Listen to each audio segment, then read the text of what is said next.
L'entité sioniste, le savez-vous, a installé des bases militaires en Afrique avec des aéroports clandestins et des avions militaires qui servent à piller les pays africains. Ils installent des aéroports en pleine jungle qui ne sont desservis par aucune route pour échapper ainsi à tout contrôle fiscal ou administratif. Ils font travailler des Africains dans des camps 3 mois sans sortir pour les empêcher de voler de l'or et des diamants, puis ils préparent les lingots d'or sur des palettes qui sont ensuite chargées dans des avions qui partent pour stocker cet or sous terre en Hollande ou en Suisse pour les Rothschild. Chaque jour des milliers de tonnes d'or sont ainsi pillées. Ce n'est pas tout. Le Mossad construit partout des discothèques pour répandre le sida, la prostitution et l'alcoolisme et la drogue pour détruire les peuples africains. Le Mossad développe aussi la pédophilie. Enfin, le Mossad crée des groupes de rebelles et faux terroristes qui massacrent les populations et civils africains. Ainsi, le Mossad conseille et arme l'armée tchadienne pour qu'elle extermine les musulmans et arabes du Nord. Le Mossad israélien a infiltré tous les gouvernements et armées du monde et encercle désormais l'Algérie grâce au soutien du roi traître du Maroc. Dans l'armée israélienne, les chefs sont hollandais ou suisses. Après, les sous-chefs sont issus des anciens pays du bloc de l'Est, en général des anciens agents du KGB ou FSB.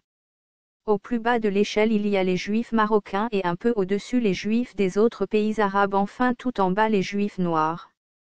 Dans les bases israéliennes en Afrique, la plupart des soldats sont des juifs marocains qui perçoivent une solde de 450 € par mois nourris logés, mais les chefs sont des blancs hollandais ou suisses. Eux ont des salaires de 30 000 € par mois. Le Maroc joue un grand rôle dans l'expansion et la colonisation de l'Afrique par le Mossad. Aussi, partout des espions marocains servent le Mossad.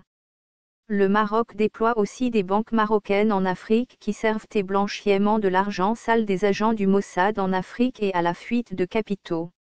En résumé, les réseaux de l'Israël-Afrique agissent de pair avec d'autres réseaux et d'autres nations comme les États-Unis, la France, la Grande-Bretagne et le Maroc, mais aussi la Russie, parfois de manière synergique, parfois de manière antinomique.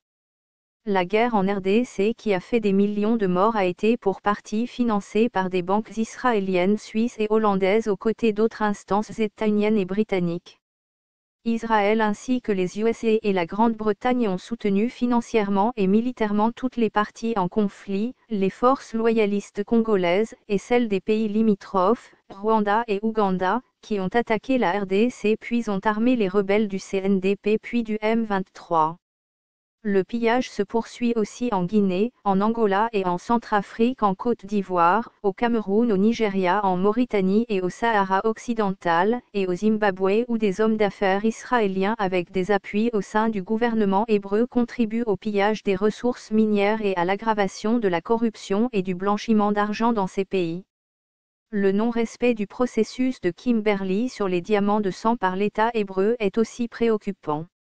Enfin, la situation du Soudan, où les États-Unis et Israël auraient favorisé la partition du pays en soutenant la rébellion au sud.